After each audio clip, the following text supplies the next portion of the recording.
안녕하십니까. 백야드 북리딩 책낭독의 브루스리입니다. Law first, irrationality, 비이성적 행동의 법칙. 나를 지배하는 감정을 극복한다.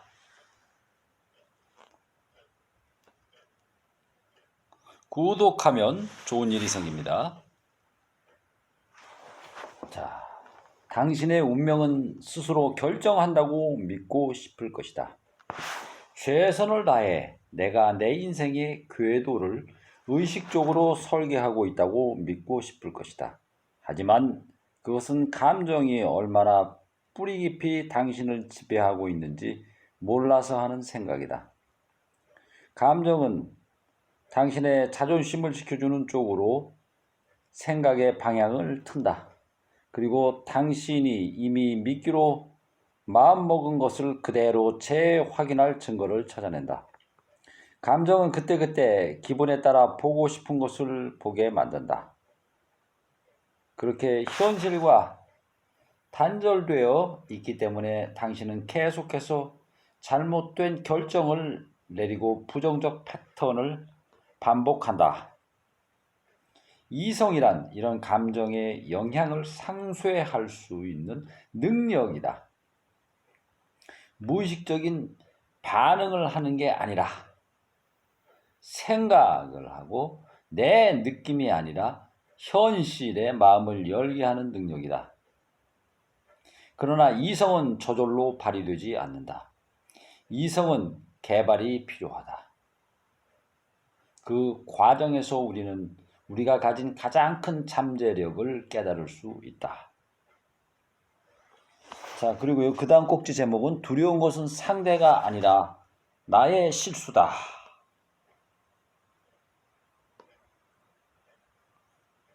그러니까 인간의 모든 충동과 부정적인 감정들은 바로 내 자신의 문제라는 것이죠.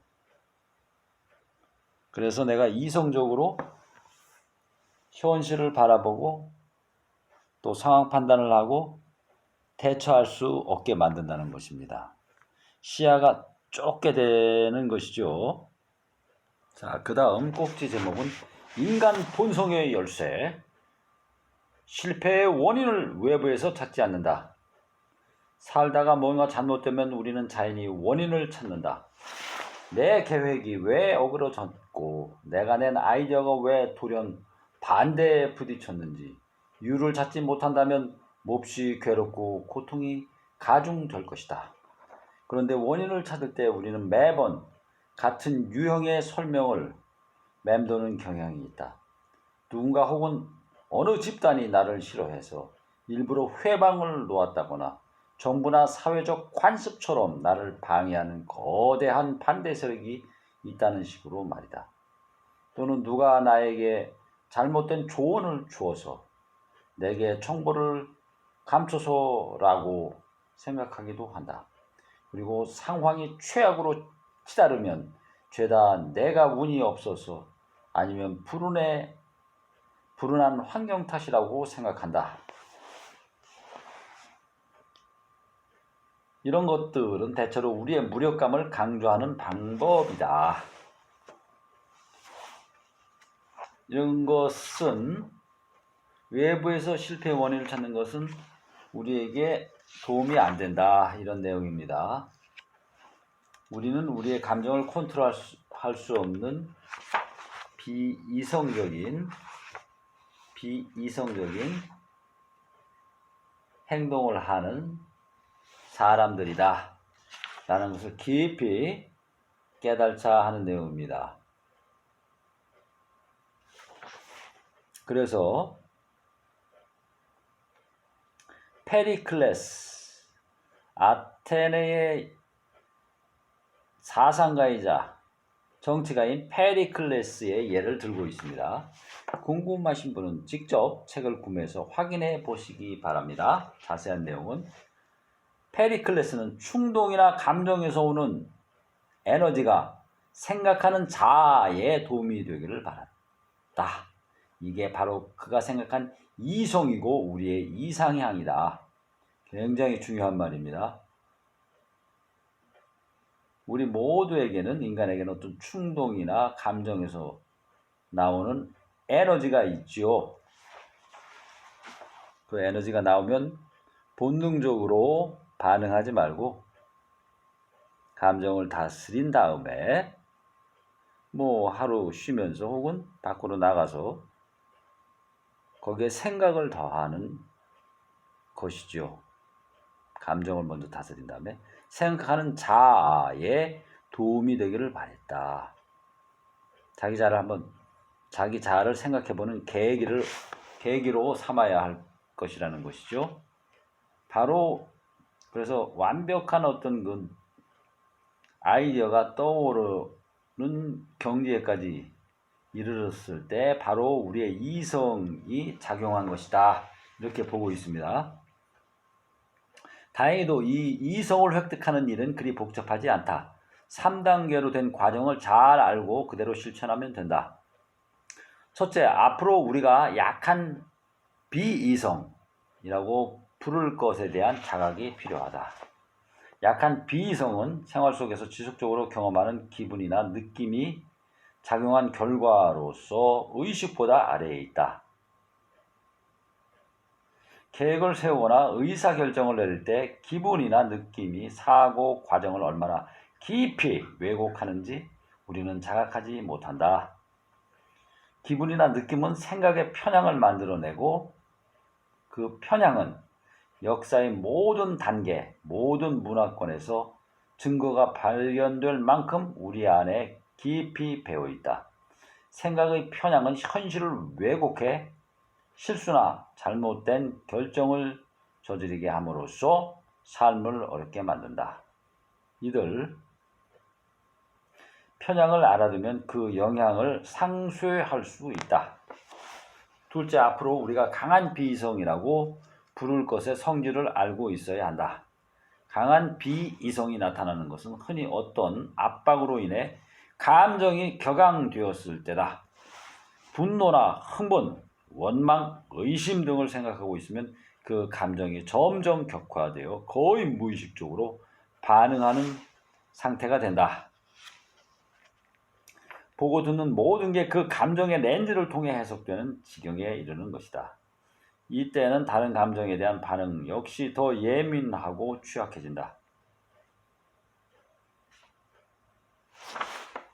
굉장히 위험하죠. 셋째, 뇌 중략입니다. 그 아랫부분은 셋째, 뇌의 사고 부분을 강화해줄 몇 가지 전략 및 연습을 실천해서 감정과의 끝없는 싸움에서 이길 수 있게 생각에 더 많은 힘을 실어줘야 한다.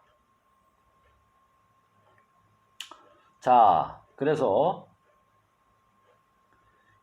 인간 본성을 연구하고 실천할 때 3단계를 모두 활용할 수 있다면 좋을 것이다. 그래서 3단계에 대한 설명이 나옵니다. 1단계, 내 안의 편향을 자각한다. 우리는 미처 인식하지 못하고 있지만 감정은 우리의 사고 과정과 의사결정에 끊임없이 영향을 주고 있다. 그 중에서 가장 흔한 것은 쾌락을 원하고 고통은 피하려는 욕망이다. 그렇군요. 우리의 사고는 어김없이 이 욕망을 중심으로 돌아간다고 해도 과언이 아니다. 불쾌하거나 고통스러운 것들은 생각만 해도 움찔한다. 우리는 내가 진실을 찾고 있다, 현실적이다 라고 생각하지만 실제로 우리가 고수하는 생각들은 나의 긴장을 이완시켜 주거나 자존심을 세워주거나 우월감을 느끼게 해주는 것들이다. 바로 이런 사고 과정의 쾌락 원칙, 사고 과정의 쾌락 원칙이야말로 우리가 가진 모든 정신적 편향의 근원이다. 당신이 다음의 편향 중 단 하나라도 나는 이 편향에서 자유롭다고 생각한다면 그거야말로 쾌락 원칙이 제대로 작동하고 있다는 증거일 뿐이다. 그러니 쉴 새 없이 작용하고 있는 다음의 편향들이 내 안에서는 어떻게 작동하는지 살펴보고 타인의 비이성적 성향을 알아챌 수 있는 방법을 배워보자. 확증 편향이란 무엇인가? 나는 증거를 살펴보고 대체로 이성적인 의사 결정을 내려. 이럴 때 우리는 이미 생각을 정했으면서 그 생각이 이성적으로 도출된 결론이라고 나 자신을 설득하기 위한 증거를 찾아 나선다. 이보다 더 객관적이고 과학적인 생각이 어디 있겠어? 그러나 쾌락 원칙이 무의식에 영향을 미치고 있기 때문에 우리는 어떻게든 내가 믿고 싶은 것을 재확인시켜줄 증거를 찾아내고 야만다. 바로 확증 편향이다. 확증 편향이 발동하는 것은 사람들이 계획을 세울 때, 특히 위험 부담이 높은 계획을 세울 때다. 계획을 세우는 사람이 바라는 긍정적 목표를 달성하기 위한 과정이다. 만약 예상 가능한 모든 긍정적 결과와 부정적 결과를 똑같이 고려한다면 끝내 아무 행동도 취하지 못할지도 모른다. 하지만 우리는 부지불식간에 바람직한 긍정적 결과, 즉 장밋빛 시나리오의 편을 들어주는 정보 쪽으로 마음이 쏠리게 되어 있다. 누군가에게 조언을 구할 때도 마찬가지다. 컨설턴트들은 확증 편향 때문에 골머리를 앓는다. 궁극적으로 사람들이 원하는 것은 자신의 생각이나 선호를 전문가의 의견이라는 이름으로 재확인받는 것이기 때문이다. 우리가 무슨 말을 해도 사람들은 듣고 싶은 대로 해석할 것이다. 내 조언이 그들의 욕망과 어긋나면 사람들은 어떻게든 소위 전문 지식이라는 내 의견을 무시할 방안을 찾아낼 것이다. 더 큰 권력을 가진 사람일수록 이런 형태의 확증 편향에 더 많이 지배당한다. 세상의 수많은 확증 편향을 조사해보고 싶다면 진실이라기에는 너무 훌륭해 보이는 이론들을 찾아보면 된다. 그런 이론들을 증명해줄 통계나 연구 자료는 사방에 널려있다. 내 주장이 옳다고 이미 확신하고 있다면 근거가 될 자료를 찾는 일은 어렵지 않다. 인터넷에 가보면 한 가지 주장의 양측 입장을 모두 뒷받침해주는 연구 자료를 손쉽게 찾을 수 있다. 그러니 일반적으로 누군가 증거를 제시한다고 해서 그 생각이 옳다고 받아들여서는 안 된다. 오히려 해당 증거를 직접 냉정하게 확인해보고 최대한 회의적인 시각을 동원해야 한다. 내가 혹은 누군가가 가장 아끼는 신념이라 할지라도 그것을 부정하는 증거부터 찾아보는 습관이 항상 몸에 배도록 해야 한다. 그게 바로 진정한 과학적 태도다. 자, 이것이 확증 편향입니다. 그 다음 설명입니다. 확신 편향이란 무엇인가? 내가 이토록 확신한다면 틀림없는 사실인 거야. 내심 마음에 드는 생각을 계속 고수할 계획이면서도 우리는 내면 깊숙이에서 긴가민가 약간의 의심을 품기도 한다. 그럴 때 우리는 스스로를 설득하기 위해 추가적인 노력을 기울인다. 그 생각을 맹렬히 확신하면서 혹시라도 이의를 제기하는 사람이 있으면 소리 높여 반박하는 게 바로 그런 노력이다. 마치 내가 이 생각을 방어하기 위해 이 정도의 에너지를 낼 수 있다면 이 생각은 절대로 거짓일 수 없다고 스스로를 타이르는 것처럼 보인다. 이 확신 편향이 가장 뚜렷이 드러나는 것은 리더와의 관계에서다. 리더가 어떤 의견을 피력하면서 열성적인 어조와 몸동작, 생생한 비유, 재미난 일화를 곁들여 깊은 확신을 가지고 말하면 우리는 그가 저렇게 확신하는 것은 해당 아이디어를 면밀히 검토했기 때문이라고 생각한다. 반면에 누군가가 좀 더 조심스럽게 말하고 머뭇거리는 느낌이 들면 우리는 그의 주장에 근거가 약하고 확신이 없어서라고 생각한다. 심지어 그가 거짓말을 하고 있다고까지 생각한다.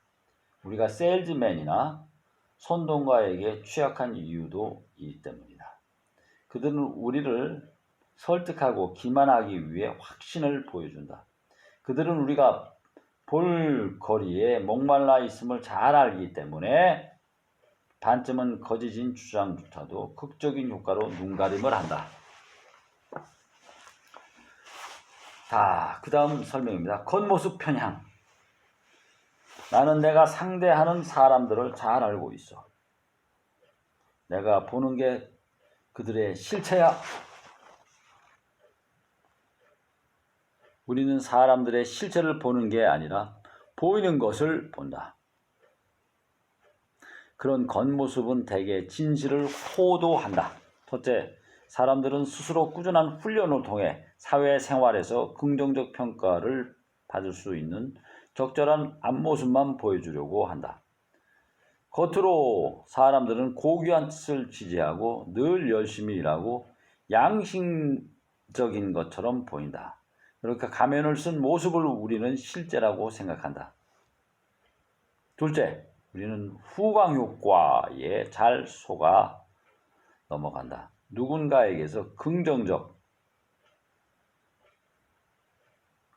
즉 똑똑함, 혹은 부정적인 특징, 즉 낯가림을 보고 나면 우리는 그 사람이 거기에 어울리는 다른 긍정적 또는 부정적인 특징도 갖고 있을 거라 생각한다. 일반적으로 외모가 훌륭하면 더 신망이 있게 보이는데 특히나 정치가라면 더하다. 성공한 사람을 보면 우리는 그가 아마도 윤리적이고 양심적이며 그런 행운을 누릴 만한 사람일 거라고 생각한다. 후광 효과는 성공한 이들 중 다수가 결코 윤리적이지 못한 방법으로 그 자리에 갔다는 사실을 잊게 만든다. 그들은 명확하게 그런 사실을 감추고 있을 뿐인데 말이다. 그 다음입니다. 집단 편향이란 무엇인가? 내가 가진 생각은 내 생각이야. 나는 우리 집단의 말을 듣는 게 아니야. 나는 무조건적으로 동조하는 사람이 아니야. 우리는 태생적으로 사회적 동물이다. 무리와 다르거나 고립되었다는 느낌은 사람을 우울하게 만들 뿐만 아니라 겁먹게 만든다. 우리는 나와 같은 방식으로 생각하는 사람을 발견하면 어마어마한 안도감을 느낀다. 실제로 우리가 어떤 아이디어나 의견을 수용할 때는 그 생각이 이런 안도감을 가져다 주기 때문일 수도 있다. 그러나 우리는 이런 끌림을 자각하지 못하기 때문에 온전히 내 힘으로 어떤 결론에 도달했다고 생각한다.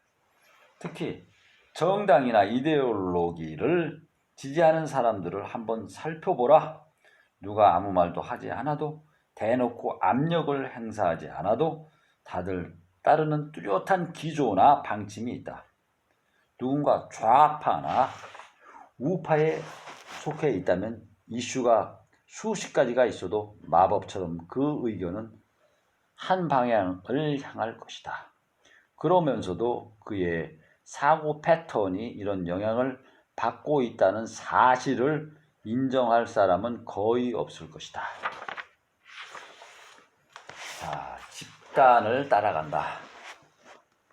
집단 편향에 관한 내용이었습니다. 그 다음 탓하기 편향이란 무엇인가? 나는 내 경험과 실수에서 배워. 실수나 실패가 발생하면 설명이 필요하다. 우리는 교훈을 배워 같은 경험을 되풀이하지 않기를 바란다.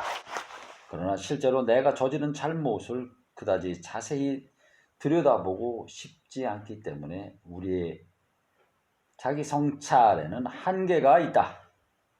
그럴 때 자연스러운 반응은 다른 사람이나 환경 혹은 순간적 오판을 탓하는 것이다.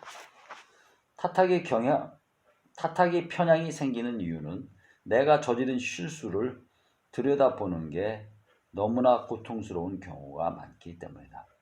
실수를 저지르면 내가 느끼는 이 우월감이 정당한가라는 의심이 생기고 자존심에 금이 간다. 그래서 우리는 내가 한 일을 반추하는 척 신용만 한다. 그러다 시간이 지나면 쾌락 원칙이 다시 부상하고 실수 중에서 내 탓이라고 생각했던 작은 부분마저 잊어버린다. 그러면 또다시 욕망과 감정이 우리 눈을 가리고 우리는 똑같은 실수를 반복할 것이다. 그리고 똑같은 수박 겉핥기 식 반성 과정을 거쳐 잊어버리고 죽는 날까지 같은 패턴을 반복할 것이다. 사람들이 정말로 경험에서 무언가를 배운다면 세상에 실수는 거의 없을 테고 누구나 승승장구할 것이다. 자, 그 다음 우월성 편향이 있습니다. 나는 달라. 나는 남보다 더 이성적이고 윤리적이야. 자, 다른 사람에게 대놓고 이렇게 말하는 사람은 거의 없을 것이다. 거만하게 들리기 때문이다. 그러나 수많은 설문조사 및 연구 결과에서 자신을 남과 비교해 보라고 하면 사람들은 이와 비슷한 표현을 한다. 이것은 마치 시각적 착시 효과와 비슷하다. 우리는 자신의 잘못이나 비이성적 경향은 보지 못하고 남들의 것만 눈에 보이는 듯하다. 그래서 예컨대 상대편 정당 사람들이 내놓은 의견은 이성적 원칙에 근거한 게 아니고 우리 편 의견은 이성적 주장이라고 믿어버리는 경우가 허다하다. 윤리적 측면을 보더라도 내가 일을 하면서 기만이나 조작을 사용했다거나 영악하고 전략적인 방법으로 승진했다고 인정할 사람은 거의 없을 것이다. 우리는 지금 내가 가진 모든 것은 타고난 재능과 근면 성실에서 나왔다고 생각한다. 그러면서 다른 사람들의 경우는 마키아벨리가 이야기한 것 같은 온갖 술수를 동원했을 거라고 쉽사리 단정한다. 그러니 결과가 어찌 되었든 내가 한 모든 일이 정당화된다. 우리는 내가 이성적이고 점잖고 윤리적이라고 생각하고 싶은 마음이 크다. 그런 것들이 우리 문화에서 크게 장려하는 자질이기 때문이다. 혹시라도 그와 다른 모습을 보였다가는 큰 반감을 살지도 모른다. 하지만 우리가 정말로 그런 사람이라면, 정말로 이성적이고 도덕적으로 우월하다면 세상에는 선행과 평화가 넘쳐날 것이다. 그러나 우리는 현실을 알고 있다. 그렇기 때문에 일부 사람들은 어쩌면 우리가 그저 스스로를 속이고 있는 셈이다. 이성과 윤리는 자각과 노력을 통해 성취하는 것이지 결코 타고나는 것이 아니다. 이성과 윤리를 갖추기 위해서는 성숙이라는 과정이 필요하다. 그 다음 2단계입니다. 2단계 심리적 방어세를 확인한다. 우리의 사고에 끊임없이 영향을 미치는 약한 감정은 우리 자신의 충동에서 나온다. 예컨대 즐겁고 편안한 생각을 하고 싶은 욕구 같은 건 말이다. 그러나 특정한 순간에 찾아와 폭발적으로 고조되는 강한 감정은 보통 외부인 무언가에 의해 촉발된다. 누가 신기를 건드렸다거나 특정한 상황이 만들어지는 경우가 그렇다. 이때는 흥분의 정도가 더 높아서 주의력을 완전히 빼앗길 정도다. 해당 감정을 생각하면 할수록 감정은 더 격해지고 그러면 우리의 주의력은 다시 그 감정을 더 집중하게 된다. 모든 생각이 그 감정 속으로 빠져들고 무엇을 보든 분노하고 흥분하게 된다. 우리는 무의식적 반응 상태가 된다.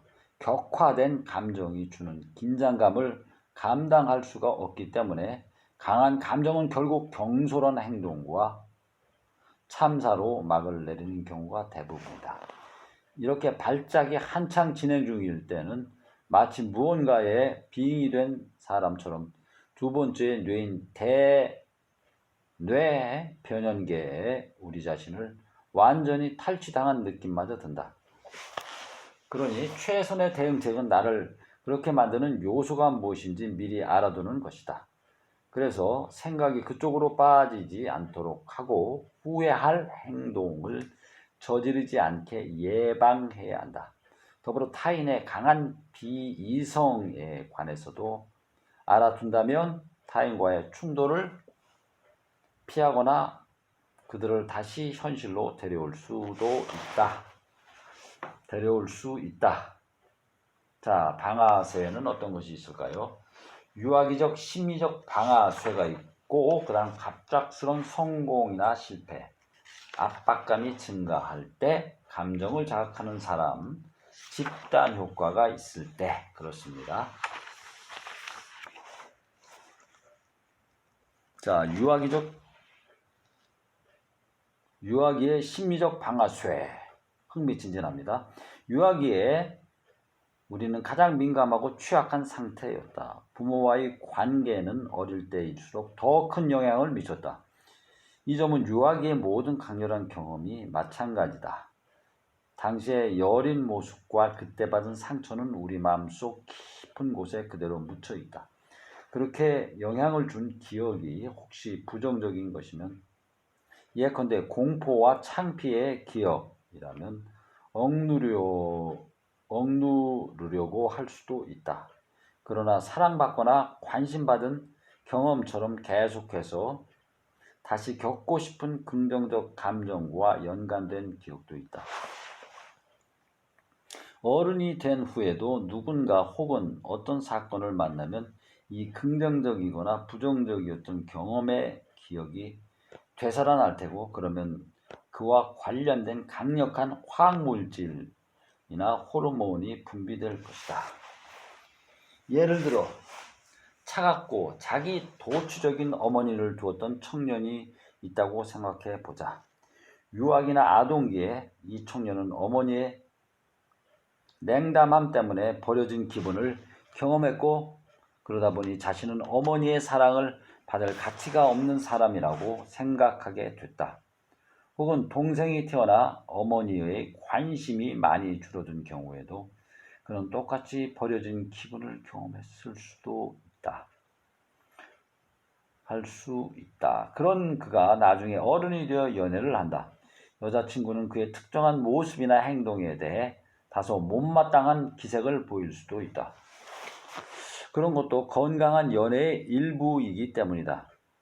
하지만 그게 이 청년에게는 심리적 방아쇠가 된다. 여자친구가 자신의 결점을 알아챘으니 이제 곧 자신은 버림받을 거라고 상상한다. 청년은 곧 배신을 당할 거라는 강력한 감정에 휩싸인다. 대체 어디서 흘러나온 것인지 출처도 알 수 없는 통제 범위를 벗어난 감정이다. 청년은 과잉 반응을 보이고 여자친구를 비난하고 칩거에 들어간다. 그러나 바로 이런 행동이야말로 실제로 그가 두려워했던 결과, 즉 버려짐으로 이어질 것이다. 청년이 보인 반응은 그의 마음속에 있는 어떤 기억에 대한 반응이지 실제 현실에 대한 반응이 아니다. 실제 현실에 대한 반응은 아닙니다. 비이성이 극에 달하면 이런 일이 벌어진다. 본인이나 타인에게 이런 일이 벌어지고 있음을 알아챌 방법은 행동의 변화를 눈치채는 것이다. 갑자기 아이처럼 굴거나 평소 성격을 벗어난 듯한 모습을 보일 때가 바로 이런 경우다. 그 중심에 있는 핵심 감정은 무엇이든 될 수 있다. 통제력을 상실하거나 실패할 거라는 두려움이 중심에 있을 수도 있다. 이때는 마치 어린아이가 몸을 웅크리듯이 그 상황으로부터, 사람들이 있는 곳으로부터 발을 빼려는 반응을 보인다. 극도의 공포로 갑자기 몸이 아프다면 현장을 떠날 수 있는 편리한 이유가 될 것이다. 중심에 있는 감정은 사랑일 수도 있다. 희미하게나마 잃어버린 천국을 떠올리게 해주는 사람이 있다면 우리는 다시 한번 가까운 부모나 형제 관계를 만들어 보려고 필사적으로 매달릴지 모른다. 중심 감정은 극도의 불신일 수도 있다. 유아기의 권위를 상징했던 인물, 흔히 아버지가 우리를 실망시키거나 배신했을 때 만들어지는 감정이다. 이 경우 돌연 반항적인 태도의 방아쇠가 자주 당겨질 것이다. 그렇군요. 이야기입니다. 이것을 어떻게 알아차릴 것이냐? 그런 되풀이를 막을 수 있는 유일한 방법은 그런 일이 벌어지고 있다는 사실을 자각하는 것이다. 무언가 평소보다 통제하기 힘들고 원초적인 감정을 경험한다면 거기 바로 심리적 방아쇠가 있다는 것을 눈치챌 수 있다. 자, 눈물이 터지거나 깊은 우울에 빠지거나 과도한 희망을 품는 것 등이 바로 그런 경우다. 이러한 감정의 주술에 걸린 사람은 흔히 목소리 톤이나 바디랭귀지가 평소와 많이 다를 것이다. 마치 실제로 유아기를 다시 사는 것 같은 모습을 보이는 것이다. 이런 발작이 이미 진행 중일 때는 최대한 한 발짝 떨어져 보려고 최선을 다해야 한다. 그리고 그 감정의 출처, 즉 유아기의 상처는 무엇이며 그 상처가 나를 어떤 패턴 속에 가뒀는지 곰곰이 따져보아야 한다. 이렇게 나 자신을 깊이 있게 이해하고 나의 여린 부분을 아는 것은 이성적인 사람이 되는데 가장 중요한 단계다. 감사합니다. 지금까지 브루스 리였습니다. 구독하면 좋은 일이 생깁니다.